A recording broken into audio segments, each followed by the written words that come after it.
आप लोगों को मैं इसी एक वीडियो में स्टॉक मार्केट की बेसिक पूरी जानकारी देने वाला हूं, जिसमें कुछ लोगों के सवाल होते हैं, कंफ्यूजन रहता है उन्हें। जैसे कि छोटे छोटे सवाल हैं, स्टॉक मार्केट क्या है, इसको हम क्लियर करेंगे इसमें बिल्कुल सिंपल भाषा में, आसान शब्दों में। दूसरा, निफ्टी, बैंक निफ्टी और सेंसेक्स क्या होता है, ये समझने की कोशिश करेंगे, जिससे जो बिगनर है, जो नए लोग हैं, उन्हें समझ आ जाए। तीसरा हम पॉइंट डिस्कस करेंगे इसमें, डीमैट अकाउंट क्या होता है, डीमैट खाता क्या होता है, इस पर हम डिस्कस करने वाले हैं। चौथा, ब्रोकर कौन होते हैं, ये भी हम जानने की कोशिश करेंगे। पांचवा, प्रमोटर कौन होते हैं, प्रमोटर क्या काम होता है इनका, ये भी क्लियर करेंगे बिल्कुल सिंपल और सरल लैंग्वेज में, और 5 से 6 मिनट की वीडियो में। ऑपरेटर का क्या काम होता है, प्लस सेबी क्या है, सेबी के बारे में हम जानने की कोशिश करेंगे। ट्रेडिंग और इन्वेस्टमेंट में अंतर क्या है, इसको भी हम डिस्कस करेंगे। तो सबसे पहले हम बात करते हैं कि स्टॉक मार्केट क्या है। स्टॉक मार्केट वह स्थान है, वह जगह है जहां कंपनी के शेयर बेचे और खरीदे जाते हैं। तो यहाँ पे ये क्लियर हो जाता है बिल्कुल सिंपल, जैसे आप बाजार से सामान खरीद के लाते हैं, किसी मार्केट से लाते हैं, ऐसे ही यहाँ पर स्टॉक मार्केट में डिजिटल फॉर्म में शेयर खरीदे और बेचे जाते हैं। ये क्लियर हो गया जी। अब हम दूसरा पॉइंट आते हैं, निफ्टी, बैंक निफ्टी और सेंसेक्स क्या है। निफ्टी 50 एनएससी की 50 बड़ी कंपनियों का एक समूह है। इसी तरीके से बैंक निफ्टी 30 का, और सेंसेक्स को देखा जाए वो भी एक 30 जो भारत की सबसे बड़ी कंपनी है, उनका एक सारा ग्रुप बना के इंडेक्स बना दिया गया है। अब नेक्स्ट पॉइंट आता है, जैसे डीमेट अकाउंट क्या होता है। अब डीमेट अकाउंट, जब आप लोगों को कुछ डिजिटल फॉर्म में माल खरीदना होता है या शेयर खरीदने होते हैं, तो एक जरूरत पड़ती है ब्रोकर की।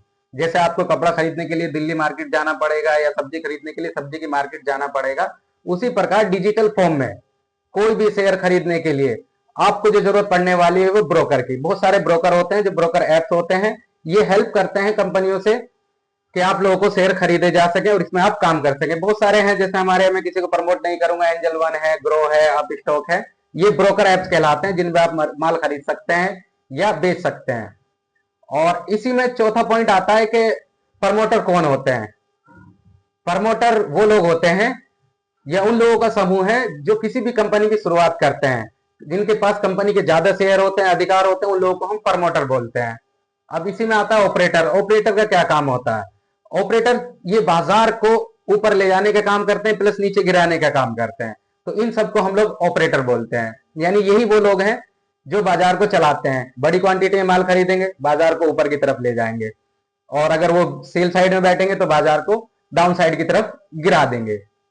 अब इसी में आता है सेबी। सिंपल भाषा में समझने की कोशिश करना है, security and exchange board of India. SEBI Bharat की जो है ना, इस शेयर बाजार की एक तरीके से पुलिस का काम करती है, जो किसी भी प्रकार की धोखाधड़ी और आपके अकाउंट को सुरक्षित रखना, कोई भी प्रॉब्लम क्रिएट होती है, उसकी जिम्मेदारी सेबी की होती है। सेबी इन सब चीजों को कंट्रोल करता है और आप लोगों के अकाउंट को, आपके पैसे को सेफ रखने की कोशिश करता है। जैसे आपने पहले धोखाधड़ी सुना होगा, बहुत सारी चीटिंग हो जाती है, तो ये सारा कंट्रोल करने का काम होता है सेबी का। ट्रेडिंग और निवेश में अंतर क्या होता है। ट्रेडिंग, जो भी तुम कम समय के लिए माल खरीदते हो, जैसे कुछ इंट्राडे ट्रेड होते हैं, मैं सुबह से लेकर शाम तक माल बेचता हूं, इसे मैं इंट्राडे ट्रेड बोलता हूं। और ट्रेडिंग ऐसी भी होती है, जैसे आपने 1 वीक के लिए लिया, या फिर 2 दिन के लिए, 3 दिन के लिए होल्ड किया, और उसके बाद माल को बेच दिया, या जो कोई भी शेयर उठाया उसे आपने सेल कर दिया, ये कहती है ट्रेडिंग। अब आता है इसमें एक इन्वेस्टमेंट। इन्वेस्टमेंट क्या होता है। इन्वेस्टमेंट होता है साल 2 साल के लिए, बहुत लंबे समय के लिए किसी भी चीज को करना। यानी कोई शेयर तुमने खरीद लिया, तुम्हारे पोर्टफोलियो में पड़ा है, तुम साल, 2 साल, 3 साल तक उसे होल्ड कर रहे हो। तो ये बिल्कुल सिंपल भाषा मैंने समझाने की कोशिश करी है, जिसमें हमने सारे पॉइंट क्लियर कर लिए। Nifty, bank Nifty, Sensex, share बाजार क्या है, सेबी क्या है, प्रमोटर कौन होते हैं, इन सब चीजों को हमने इस वीडियो में कवर कर लिया। बहुत छोटी सी वीडियो है, और अगर आप लोगों को और किसी टॉपिक पे वीडियो चाहिए तो मुझे बताइएगा। चलिए वीडियो को यही खत्म करते हैं। Thank you.